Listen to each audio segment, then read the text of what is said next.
Good afternoon. Instead of the program scheduled for today, I have the enormous honor of having as my guest a person who is not only the major operatic figure of our age, but one of its towering musicians, Maria Callas. Thank you for being with us, Miss Callas. I thank you for having me, Mr. Ardoin. The details of your career are not only well known, they're virtually legendary at this point.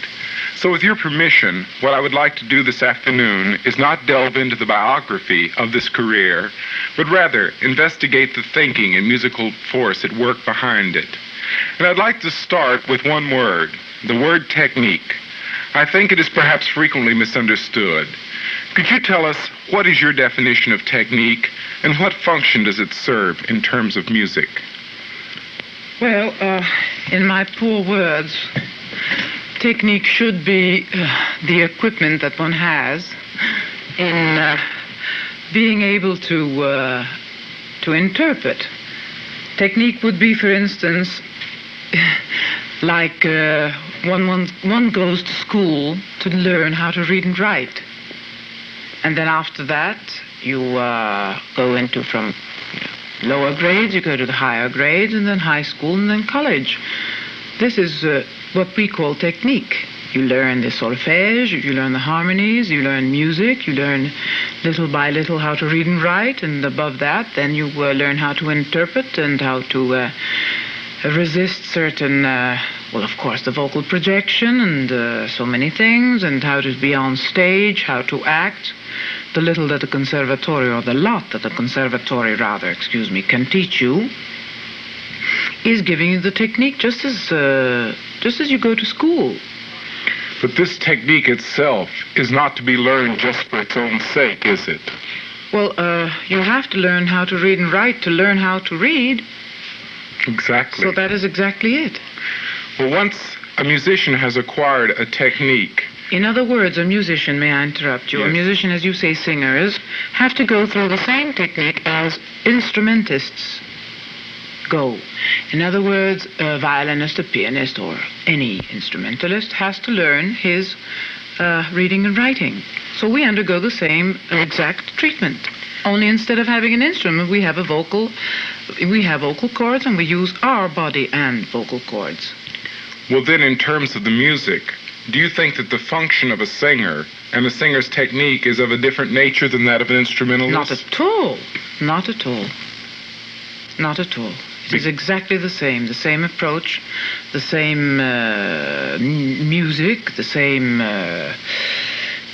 technique would be probably all those little notes, all the legatos, all the everything that comes with music is what you call technique. Now, technique also could be vocal, of course, is how when an instrumentalist knows how to make his notes well with the proper intonation, because intonation is also a necessity for instrumentalists, as with us, don't you think?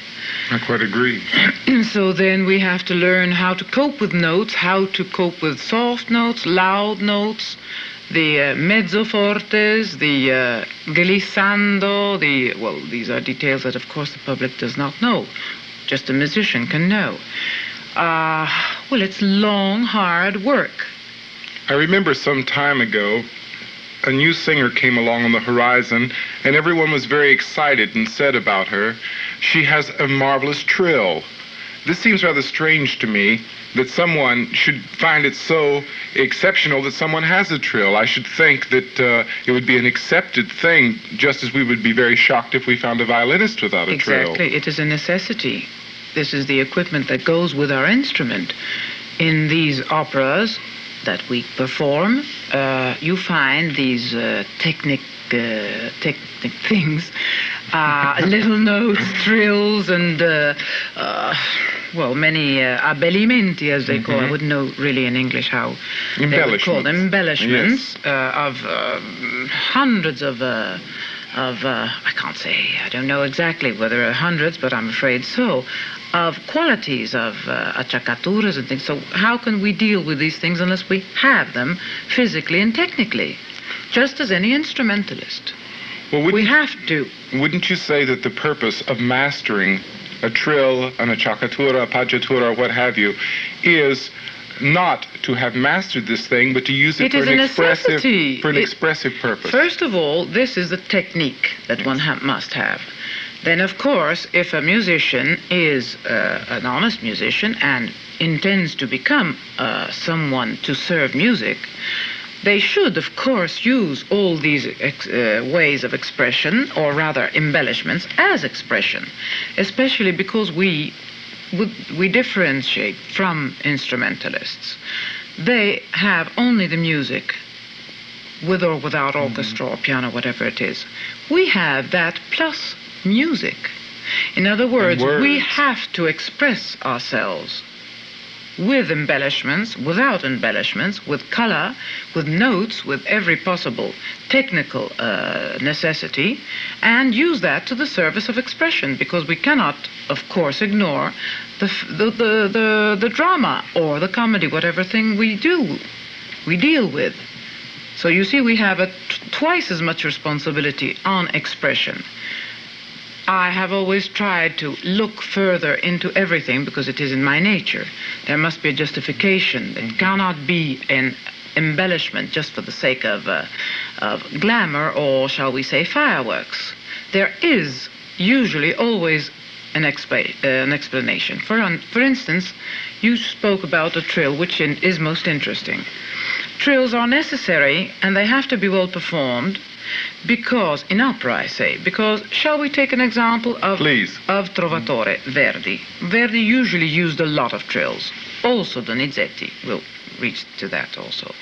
But Verdi was really very fond of his trills, and I feel, and I found, that with words he always used a trill if he wanted to express fear, happiness, joy, insecureness. So you cannot avoid that. In other words, you must have the trill to convey what the composer wanted, not what we want. So you see, a trill is necessary, a glissando is necessary, and all these little technical things are absolutely necessary for our equipment as a musician and an interpreter. Well, I must ask you, there has been a trend in recent years to provide new embellishments and new decorations for the operas of the bel canto to such a degree that at times the music itself, the vocal line, is not to be recognized. And I think that these are being done there with the misconception that this music is purely for vocal display, which I think is nonsense. I think that is, it's not nonsense. Unfortunately, Mr. Ardoin, it is not serious. Because when these great composers, and by great I mean just the ones I do consider the greatest, are Donizetti, Bellini, and Verdi, with, of course, Rossini in the picture, absolutely were ill at the idea and with the reality of their contemporary singers spoiling the drama and the reason of their composition. Also because every one of them had a style of their own. I might bring you a small example of Bellini, the shall we say, embellishment of Bellini, the dear me, how do you say it?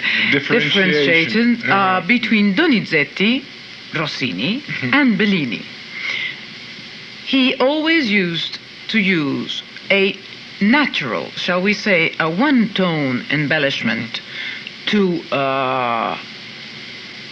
the 3 or 4 notes embellishment that he had. Whereas in Rossini, you always find it a half a tone, and you do it automatically. Bellini has his, for instance, in the Casta Diva, first the flute plays, and then you sing it. And it is one tone, not half. And if he did want a half a tone, he just put it there. So this is really something that he, I'm sure, was sick about if it was not respected. Well, how did you devise your various cadenzas for operas like Sonnambula and Lucia?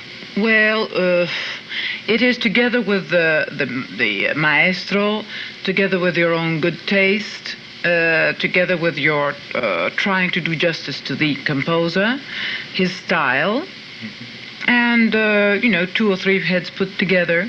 Also throughout the years, because you do change. I did change a lot, for instance, in Lucia.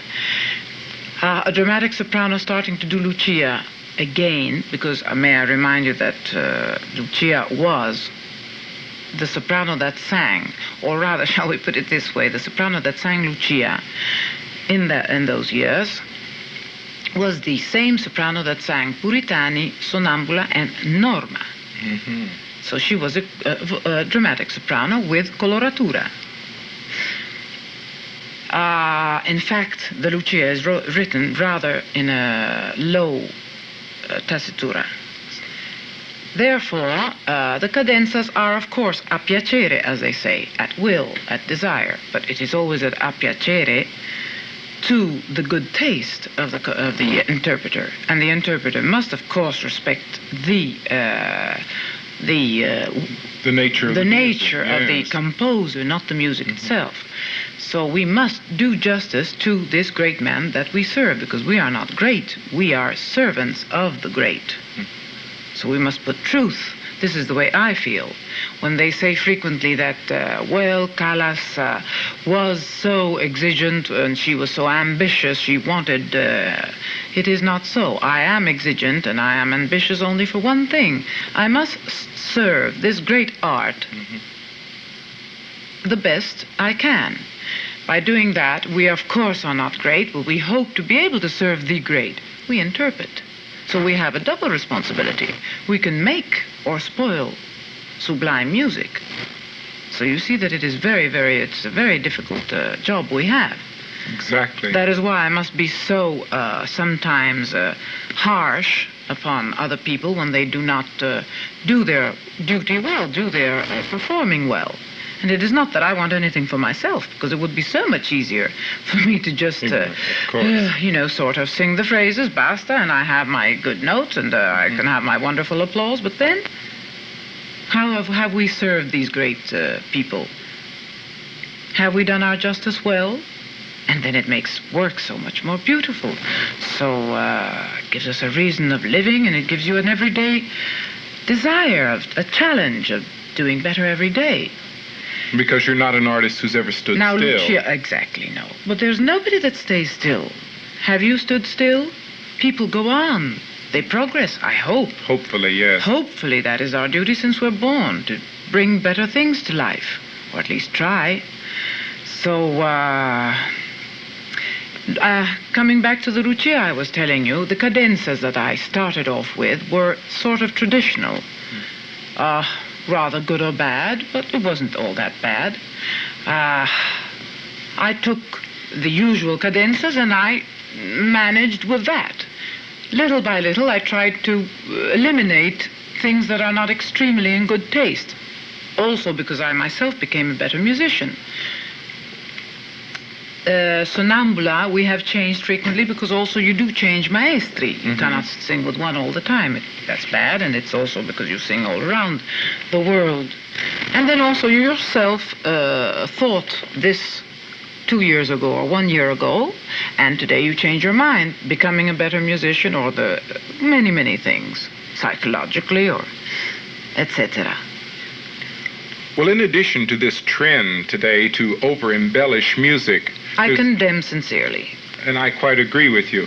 There's also a trend that I would like to have your opinion on, and this is one of opening up so many cuts in an opera that had not been heard before, virtually, giving operas complete. And I wonder, what is your feeling about cutting an opera? I'm happy you asked me that, because it's been bothering me frequently. There are some young musicians, more or less competent, that find it their duty to open these cuts. I have been brought up since a very early age, thank God, and I'm lucky for that, into the bel canto world. So it is not a merit of mine. I just happened to be born at a period where I just caught the last bit of these people that were very competent. Now, these great maestri have taught me ages ago that nothing should be repeated that much. Repetition is monotonous. Once you've put a point over, whether it's musical or whatever, phrasing, a bis of anything, in other words, the repetition of any, even the most beautiful melody, can the first time be a great success, and the second automatically, or nearly always automatically, becomes a less, shall we say, effective. If you do repeat out of necessity, because out of good taste, out of stage necessities, staging, then you must do slight changes. But slight, I say, which I have done in Pirata, in certain caballettas, as I say, of Bellini also. But I have been taught that if you repeat, you must make slight changes in the variations of the melody, or rather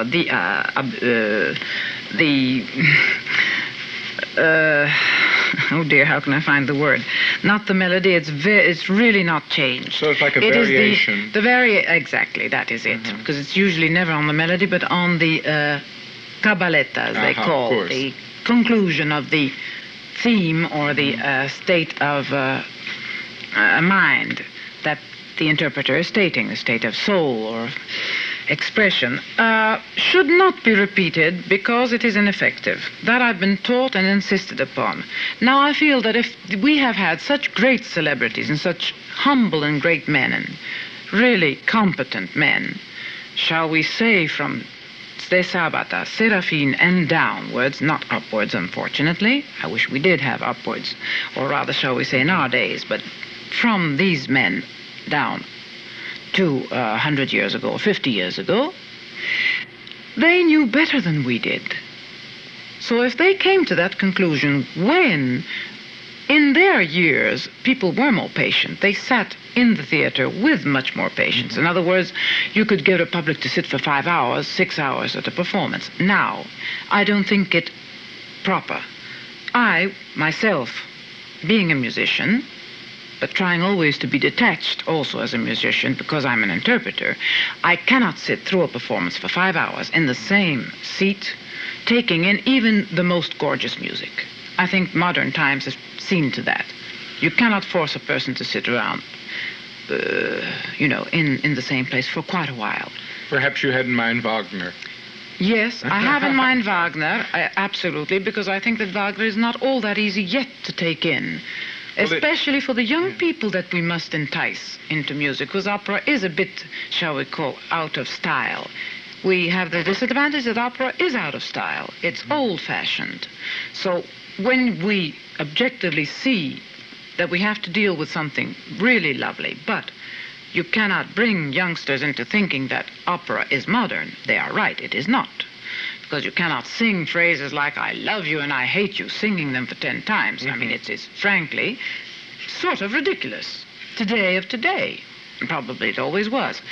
Now, as it is not all that ridiculous, I hope, we must try to eliminate any boredom on anybody's part or any ridiculous attitude. By doing that, we have to slim up things, keep the necessary, and do justice to our interpreter, to our composers. That is what I feel. So by opening cuts, all we do is damage the composer, opera in itself, and we tire people. I think uselessly. I think one of the unique qualities about your performances, or rather your singing, have been the tempos you have set or taken, or the way you have seen music. Could you tell me how you decide on a tempo and what makes you arrive at the ones that you have? Because quite often the tempi you have chosen are frequently a little slower than the norm. Oh, no, John Ardoin. I'm afraid I sort of do not take slow tempi. Well, unless it gives it's necessary. this impression at times, may I say. Oh, well, there's one more thing I've been taught in my younger days by these great musicians. There are tempis that you can take that are not all that slow, but so long as you take them with a slower attitude. I've heard that also said to the orchestras by these great maestri, saying, gentlemen, let's keep this tempo, but please give it a more slow attitude. Or the same thing applies to the same tempo. When I've heard this, or I've been told, take it the same way, but please give it a slightly quicker pace or an agitation into it. which has nothing to do with the actual tempo. I can take a very slow tempo and give it an agitating quality or color or pace without budging at all from the rhythm or the tempo. So it's sort of a psychological thing. Yes, then. it's a sort of an animation, and well, these are the wonderful things about music that you have never stopped to learn and to give. But I have also, for instance, I bring an example, Don Carlos, the aria of Eboli, which is not my part, of course, but I every now and then enjoy singing other people's parts. Eboli, the great aria, I feel is taken usually too slow. Why, you will say? My answer to that is her soul is so tormented, her agitation is so great that I cannot see her relaxing so much to the extent of singing and terribly agitated and frustrated and heart-breaking piece with a very slow, comfortable pace. So really there I have overdone it in pace. Are you referring Don particularly Tripper. to this sinner section? O Don Fatale. I know Yes, the sinner section that's of it. right. Well, also the end, but in the beginning especially, the shall we say the entering of the Eboli, her exclamation, which is it's an outburst.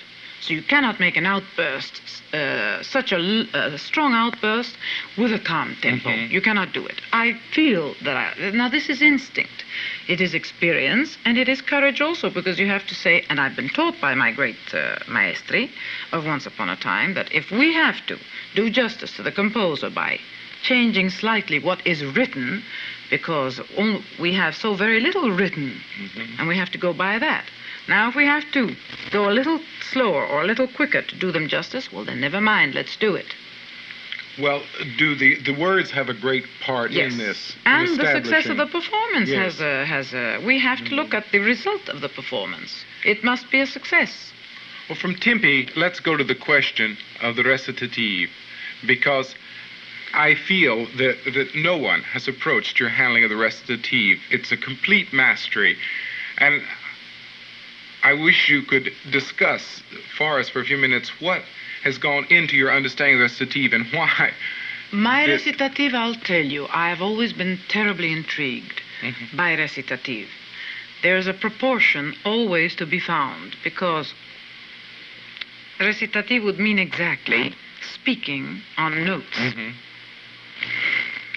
Once upon a time, in the 19th century, when these operas were born, the people did not care about recitatives, as you know, at least from what we read. The composers did really go to a lot of trouble for these recitatives. They created the music, every note on every word. They used to sing it themselves. They used to create the recitative on the words. So therefore, they took a great pain and they gave it great importance. Now, then the public did not care for it. They would just come in for the arias. Now the people do care. They sit throughout a performance, and they care very much about anything we do. So therefore, we have a clear path to really show our value, or the composer's value. Recitatives was shown to me clearly, especially by Maestro Serafin, and an occasion of Norma. He said, well, of course, had studied Norma since my early years at the Conservatoire, because those are the things you learn at, shall we say, school, which is our school, the conservatory. I had studied this repertoire a long time ago, and for many years. When I auditioned for him in Norma, he said, well, that's fine, and he finally eventually found a place for me to debut, because he needed a Norma, and it was Florence in 1948, December. When I went to Rome to coach with him the few days, I sang the part through, and he says, that's fine. Now you do me one favor. Go home and talk these phrases over to yourself. In other words, sing them as though you were talking. Come back with the proportions you think are right, and then we'll discuss and see. But there is always a proportion and a rhythm, even in the talking, shall we say, recitative. It is hard to express in words, But and I don't think I put my way of thinking plainly. Is it But a in question? other words, it is you have to talk. You have to talk with notes. Mhm. And then these notes always have a rhythm, because in every talk, even the way we talk now, there is you start lowly and then you increase the volume and then you end. Or you leave it halfway. It is exactly talking, with the only difficulty that we do have notes and we do have a rhythm on stage. Because on stage also you cannot hold a pause for such a long time. There are certain well, I don't know, shall we say pauses? I don't know how to put them. Certain emptiness between phrases, between recitatives, or between phrases that you cannot overdo on stage, whereas in life you may. But there, the public that listens, there is a limit to any silence. So you have to go on no matter what. In other words, all this is very intangible. It is very complicated and yet so simple. You have to do your own proportion and you have to work yourself every day to it. And it changes from performance to performance, from 1 minute to the other, from what comes before, from what you have done before, from what has happened before from your colleagues. So you see, it's a sort of a reflex thing that happens. Of course, you learn it at home, you keep on studying at home, and then once you're on the performance, in the performance, it is to your good taste and to developments of every second that happens during the performance. Well, you touched upon Norma a moment ago, Yes. which of course is the role that, if any had to be chosen, is probably the role you most completely own as your own. And Yes, I wonder if you could tell me, I sense a difference between the Norma, say, of Mexico City in 1950 and the ones in Paris in 1965. There was, of course, nothing wrong with the one in 1950 in Mexico. It's quite a brilliant achievement. But the one in 1965 went so much deeper into the heart of the score than you had before. What sort of thinking took place in your experience during these two extremes of Norma? How many years ago was that Mexico performance? That would be Could you remember? 18 years ago. Well, how old was I 18 years ago? If I'm 44 now, take out 18. Uh-huh. How many things have happened to me in life since 18 years ago? How much have I studied? How many operas have been performed since then? What have I learned from the consequent operas and that have served as a lesson to this opera? Many things have happened, so therefore I have changed. Not much, because the change is not all that much. I think a person cannot change that much, and music cannot change that much. No, it's an incredible refinement. It is a refinement. Yes. It is a conscientiousness of a musician that you cannot take care of, because you see, when you sing, you have to give yourself time to grow up. So what I could not do 18 years ago, I can do now. What I did better 18 years ago because I was young, I might not do now. So it is always a give and have to give. In other words, I have improved other things. I might have spoiled other things, because also when you do improve, well, then the more a musician grows, the less he makes concessions. Therefore, the less he can keep a phrase, shall we say, accommodating for him, the less breathing, the longer breathing and resting paces you can have. So the more you don't give in, the more tired you get during certain phrases. Whereas when you were younger, your main preoccupation was, well, I've got this high note and I've got that difficult phrase. Let's start sort of forget the difficulties of before and, avoid tiring ourselves before, so as we'll have this effect better. Well, the older you grow, the less you want to give in to feebleness. But unfortunately, what you do improve here, you might spoil there. And these are such intangible things. No matter how much technique you have, each performance is different, because the human being is made of chemistry, of a human throat, of a mind, of reflexes, of God knows what. I mean, we are, after all, very human.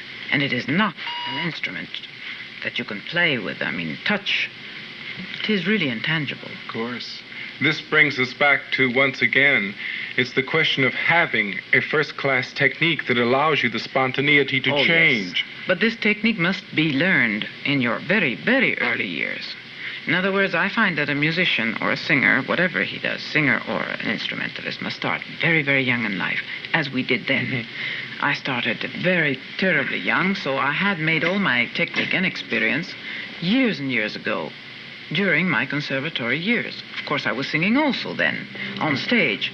So you see, I started 13 years old, actually, and therefore all the surprises that I could have, and I can deal with any, I'm proud to say that I can deal with any vocal difficulty and technical difficulty, because I don't have many surprises now. Because I learned during my early days all the possibilities. That is why you study. You were speaking the other day about the immense amount of literature which you had sung in Greece in your student days. I believe you recalled the Pergolesi and the Rossini Stabat Mater. Oh, yes. And many arie antiche and Lieder. Many. I've done everything I could possibly put my hands on. More or less well, but one helps the other. If you do Purcell, it helps... I don't know what other composer. If you do Verdi, it helps Bellini, vice versa.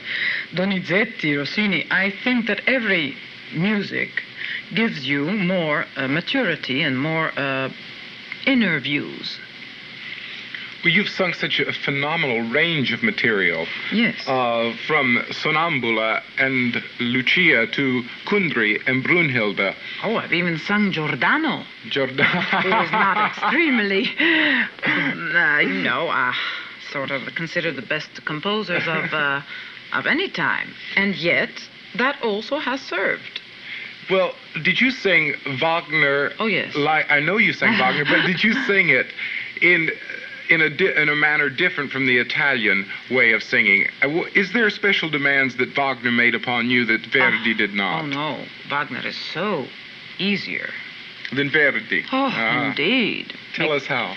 Well, I'll tell you why and how. Wagner, where he's clean cut from the beginning, there's no doubt where it will begin and where it will end. Brunhilde, she is a hero from the beginning, and there is no instability no delineation of character. None whatsoever. She does not have technical difficulties. She does not have all these abbellimenti that I spoke of before. She is one solid rock, more or less. So you see, the risk is much less. She is not uncovered vocally. In other words, the orchestration is so powerful under her that she feels very secure. I say, soprano. Tristan and Isolde, for instance, Isolde, I found very easy. Why? Because she's supported by a tremendous orchestra. The notes are not extremely difficult. Even the high notes are not all that many, not nearly as Norma or even in Verdi. And the technical difficulties are not there. The abbellimenti, the fioriture, they're not there. There's very little to it. And also, have you ever thought of that? No, I quite agree with you. And it also occurs to me that Isolde actually sings less music than does Norma. Exactly. So it is really, believe me, not as difficult as the bel canto. And by bel canto, I mean not the beautiful singing which bel canto is supposedly known. The bel canto does not mean beautiful singing. It means an equipment, or in other words, what we were talking about. The technique of bel canto is the Rossini, Bellini, Donizetti, and all the composers of then. But excuse me, it is the same attitude of Mozart, Beethoven, or all the other composers. The same exact approach, with the same difficult technical difficulties as our colleagues instrumentalists. So a musician is a musician. A musician is a musician, period, and there is no excuse. Now, I repeat, I don't want to appear presumptuous, Mr. Ardoin, but when singers come to audition or to sing, saying, Rather, other people saying, well, she doesn't have this, or he doesn't have this, and he doesn't have that, and he doesn't have the trill, and he can't do the caccatura, and he can't do the abbellimenti. Well, then you cannot sing, period, because in these books, shall we say, the partition of composers like Verdi and Down have technical, actual things written to be performed and must be performed, whether you like it or not. So how will you get out of a trill? How will you get out of scales when they're written there looking you in the face? Exactly. You cannot cheat. However, I hate to tell you, it is done. Well, it is not Yes. supposed to be, because not. once upon a time you would be considered inadept, and you would have to sing little roles, smaller roles. Do you think It is not enough to have a beautiful voice, John Ardoin. Of course, there's Not nothing. that there's nothing nothing wrong with a duller, beautiful voice. though. No, exactly, because a beautiful voice, what does that mean? When you have to interpret a role, you have to have thousands of colors during the performance to portray the words you do. Happiness, joy, unhappiness, sorrow, fear. How can you have just a beautiful voice, period? You must put that to the service of expression. So therefore, even if you have to sing harshly sometimes, which I frequently have done, shrill, it is a necessity of expression. It is written there. You have to respect the words and you have to do it, even if people will not understand.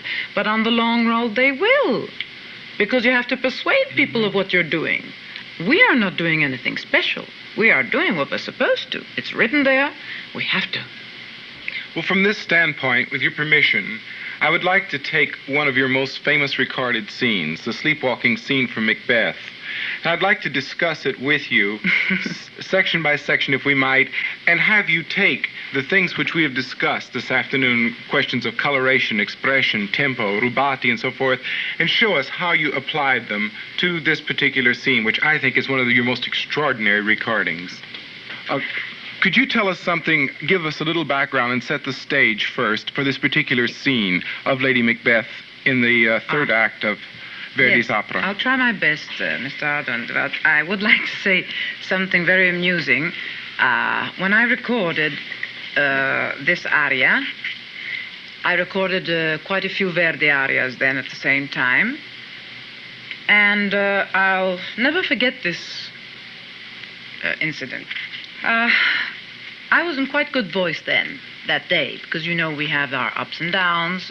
Sometimes you sing well, sometimes you don't for no reason at all, more or less. I was kind of very proud as soon as I stepped down to listen to the playback. And I told our then artistic director, Walter Legg, I said, well, Walter, that was, I think, some good singing, don't you think? He says, oh, extraordinary. And he says, well, you'll hear it now, and then you'll understand that you'll have to redo it the proper way. I was a bit, shocked. I said, what do you mean by that? Well, he says, you'll listen to it, you'll see.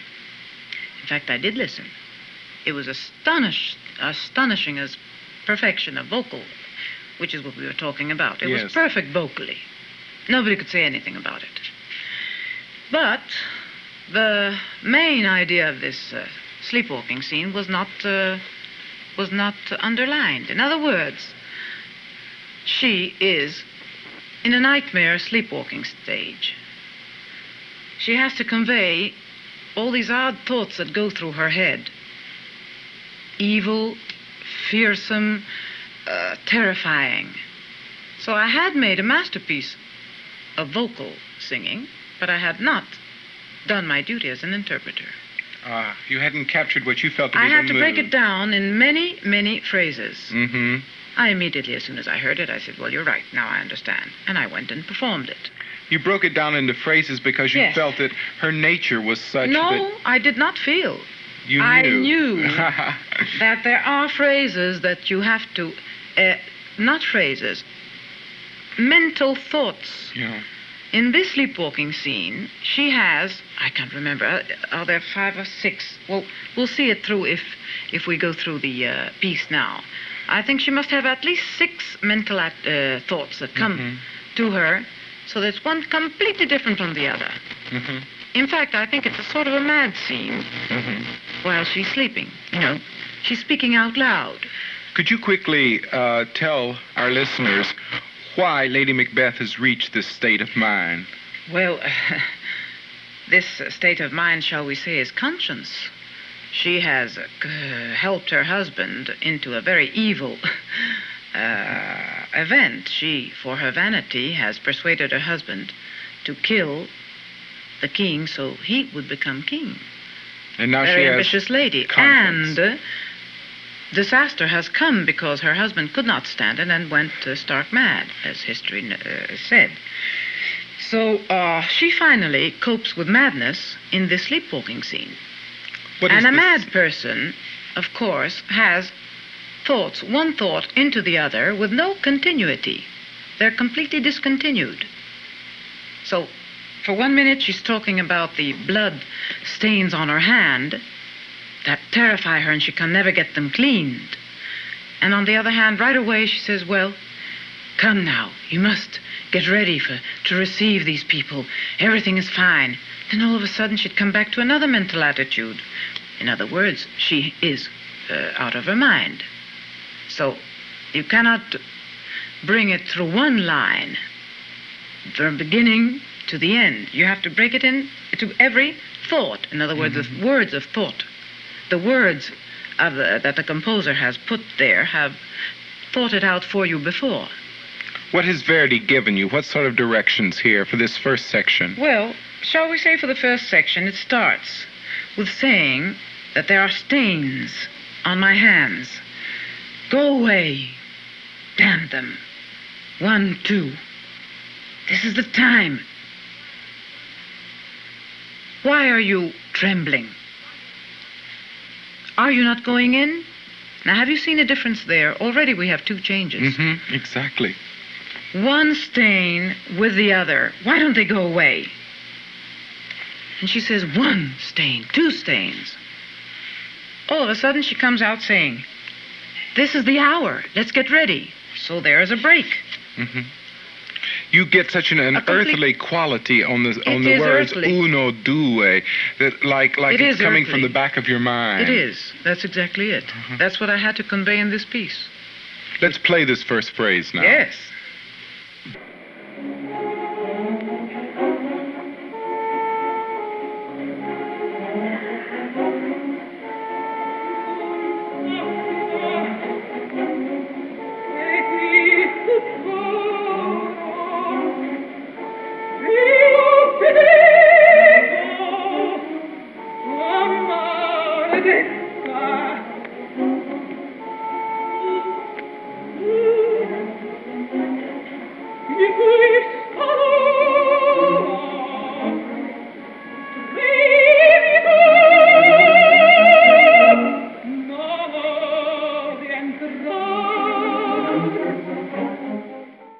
What happens now after this first phrase, musically? Well, after this, while the music goes on always, you see, because we have no time to sit down and, take our time, as in theater, the pauses don't exist. Music goes on, so you have to deal with these mental states with the music going on. She says, 1, 2, and then, gli è questa l'ora, get ready. Why, are you afraid to go in, she says. You, a great warrior? How could you be so... codardo would mean a coward. Oh, shame on you.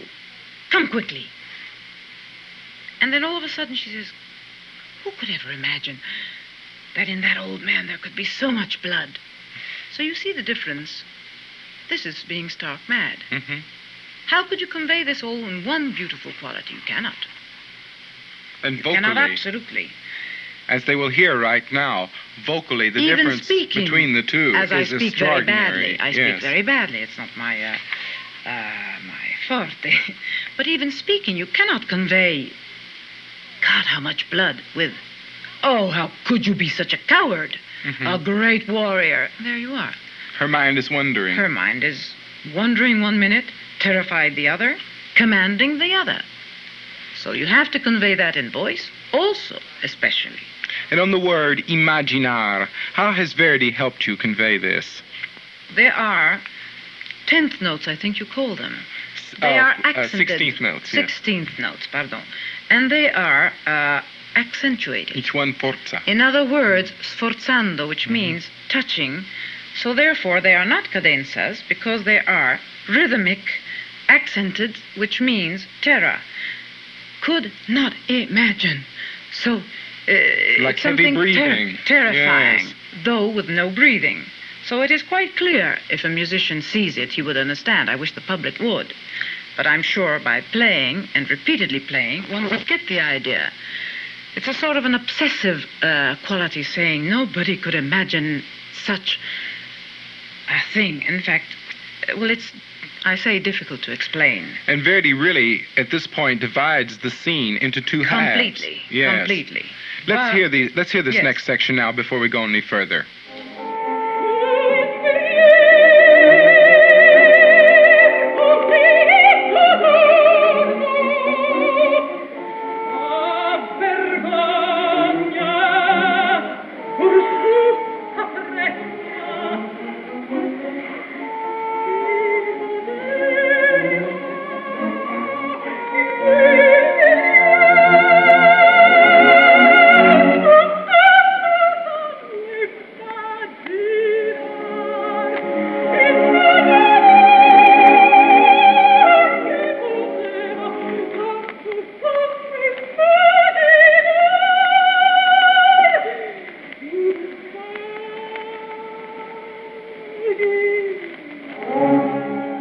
After this section, Lady Macbeth's thoughts are interrupted by the doctor, who says "che parlo." Yes, well, that she cannot hear. She's not aware of the No, medical. she is completely sleepwalking and cannot understand anything and does not look at anything, but has her thoughts that are going on in her mind. She has very many changes of thoughts, but very brusque, as you see. And then again, she comes back to the same obsessiveness of, I cannot clean the blood on my hands. I can never clean it. Nobody will ever clean it. Why do you suppose at this point Verdi marked this section, Di sangue umano, as triple piano? Because it should be nearly husky in the quality, nearly eerie. It's terror. And then such an immense change, which he marks con forza after that. Yes, because where she says Di sangue umano is terror. She doesn't want anybody to hear her. It's just so much fear. Has it ever happened that sometimes you're so terrified that you nearly whisper, you're afraid that people will hear? And then the Arabia intera, in other words, the whole of Arabia will never be able to clean all these. This is an abnormal state of mind and of feelings. And again, here she withdraws. Again, yes, because it's an outburst, and then again she's quiet. Because it's fear. Every now and then you have the outbursts. But there are outbursts that you have to always rebuild in the musical phrases, which is extremely difficult also. Because it is always an outburst that is within the possible capture of the ear. In other words, not too loud so it won't erase the pianos. It has to grow in. Another technical thing that I wish the public could understand. It should not be too loud. It should not be after too soft. Let's play this section right now.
right after this section, when she's worrying about cleaning her hands again, says there's no balsam that will do it, there's an immediate change in the orchestra. You get an agitato almost in the strings. Because she sees that probably in her it's impossible. mind, no, yes, she's already forgotten that. In her mind, another thought has come and is telling her husband, come now, you must get ready.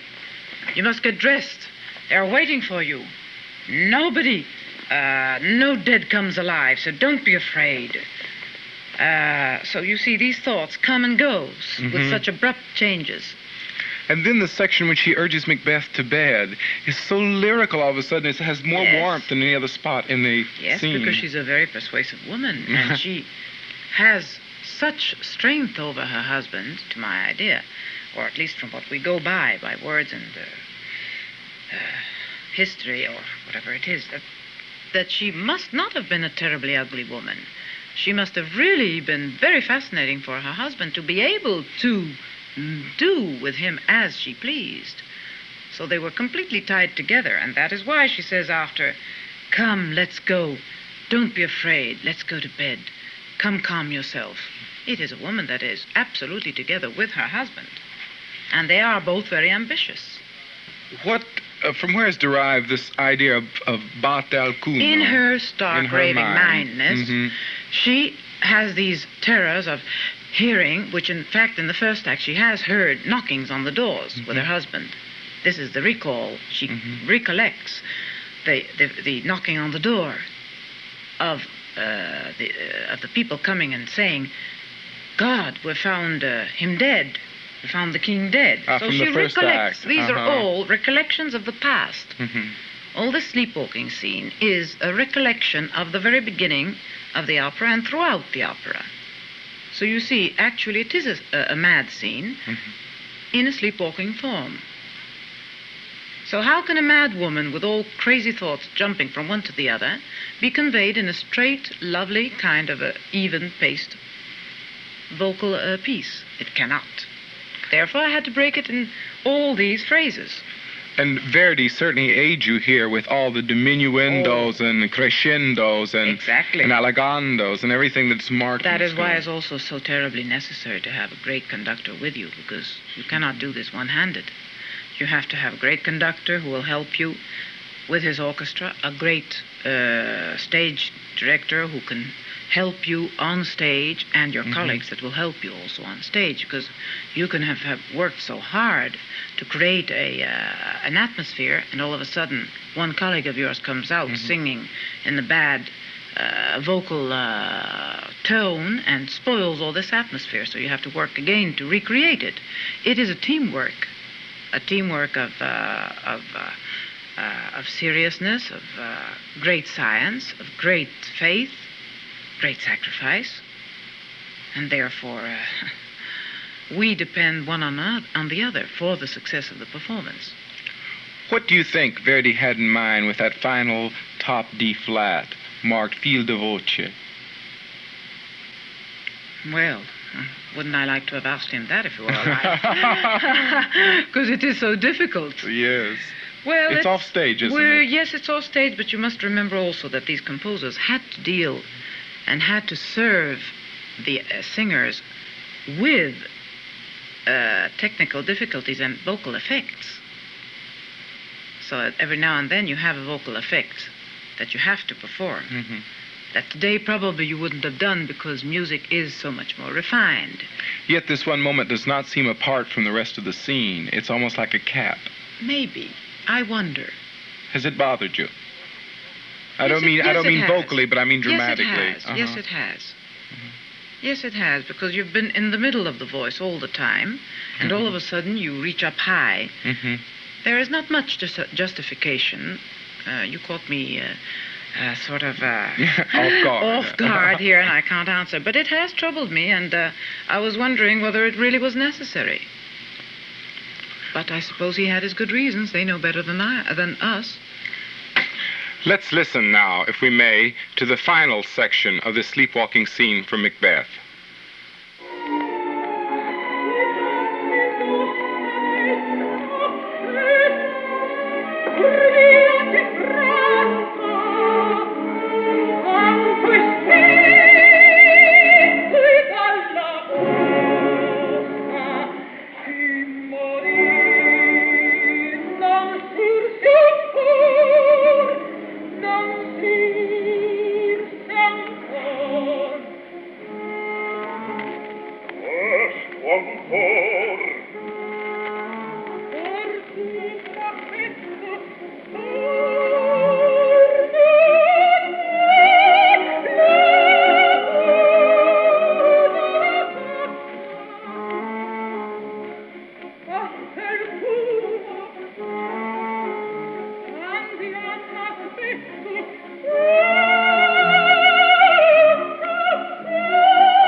is so difficult, you see, to conclude this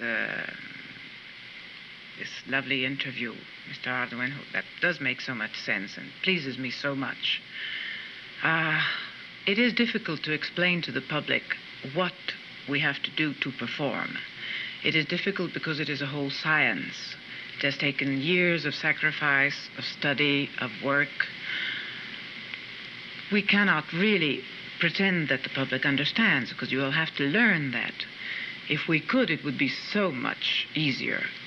And the music also would, rather singing, would be helped so much. They themselves, if they were more prepared when they go to the performance, they would understand and be able to justify so many, well, maybe even stupid things that they think we do, because they are not prepared. So really, if we could teach the public sometimes all these technical difficulties or all the way we work, even if we could have lessons, it would be most interesting and most profitable for them too. They would love opera much more, and they would stand also opera better and stand the good things and the bad things and have less patience or more patience and love us a little more too. Well, I know that anyone who has heard our visit this afternoon has certainly profited from it. And I hope so. for myself, I must say that it's been one of the great joys of my life to realize that the person I've admired so as an artist is as beautiful as a human being. Thank you so And much. thank you for being with us this Thank afternoon. you for understanding me so much and giving me the possibility of expressing a few phrases, though they're very badly expressed. I think they're rather brilliantly expressed. They're concise and to the point, just as your artistry is. Thank you.